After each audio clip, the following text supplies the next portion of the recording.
libraries have been a part of my life since I was little.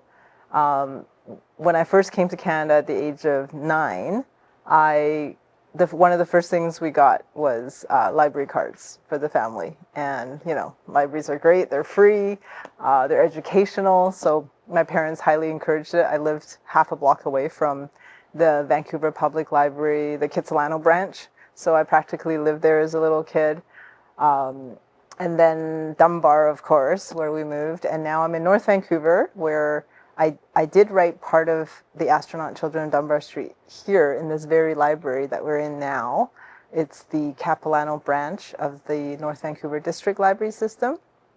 And yeah, this is a bit like a second living room for me. It took a long time to get to the final manuscript, to get to this book. It took, hate to admit it, it took almost 8 years of a lot of trial and error. I started off fictionalizing my story. I thought maybe I could. First, I started writing short stories. I thought, I wrote some funny stories about growing up the way I did, including this disastrous camping trip we took. It's in the book. It's called Camping for New Canadians. And so yeah, that's an early story that I wrote. I think I wanted things to be on the surface in the beginning. I wrote humor. I wrote. I tried it as a mystery, like what happened. I tried it as travel writing. I've tried lots of different ways to enter my final story. And ultimately, I think I needed to write it as memoir because so much of this story is about reclaiming your past, reclaiming your history, and being able to represent your own story. Growing up in an astronaut family, we didn't have a term for it back then in the 80s. My parents always said, don't talk about it. Don't tell don't tell outsiders because they wouldn't understand. They would judge us negatively. So there was a lot of silence around the way we lived, and it was just this, it's no big deal. And yet I knew it was odd because my parents weren't around, and I found it very difficult to talk about. So I think I still do, as you can tell from my hesitation, which is why I wrote a whole book about it. But in the end, I decided on memoir because it felt truthful, and I needed to tell the truth of my story. So I initially wanted to just write about my family coming to Canada, but then some early readers read it and said, oh, they were confused, like, why did your family leave Taiwan if it was so prosperous and things were democratizing and it seemed fine? Why did your family come? So then I realized I had to answer that. And then in answering that, of course, I had to unpack a whole bunch of the geopolitical context of migration and why families like mine would choose. We had a great life in Taiwan. So why would my parents uproot us and move us across an ocean to a place where basically my mom, didn't speak English, and she found it really isolating and very lonely. And my dad couldn't work in Canada. He was a physician, but his qualifications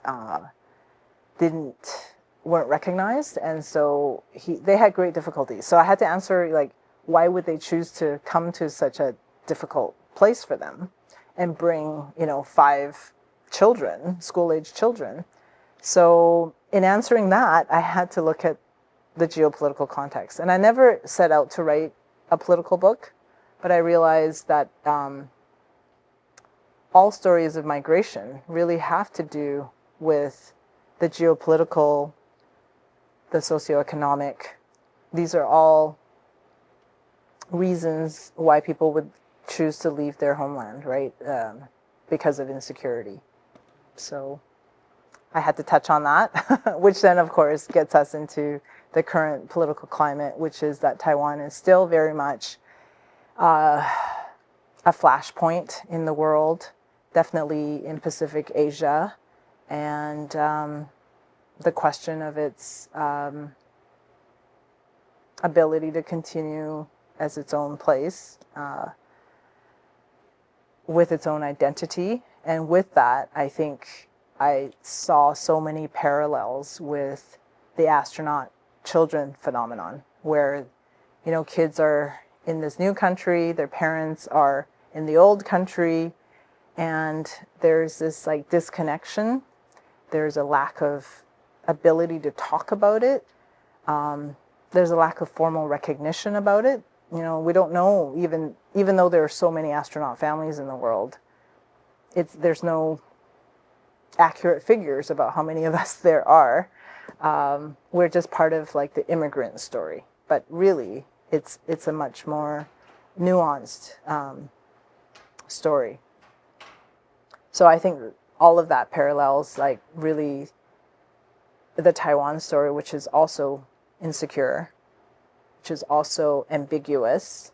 You know, themes of being abandoned really by your family, and then in the case of Taiwan, being sort of left to drift in the global community, and what that means for the future. It's always very precarious and insecure. I love my writing community. I think it's one of the best parts about being a writer, is to, you know, be able to geek out on the on the written word, and also just to feel like you're definitely part of something that is meaningful, difficult, and really intriguing. So I'm part of the North Shore Writers Association, which is a very local group in North Van, sort of on the North Shore, West Van as well, is where I live now. Also, I'm part of the Federation of BC Writers, and I volunteer at just about every writers' festival there is. I think I've always wanted to be an author, so it's kind of fun to be on this side of things right now.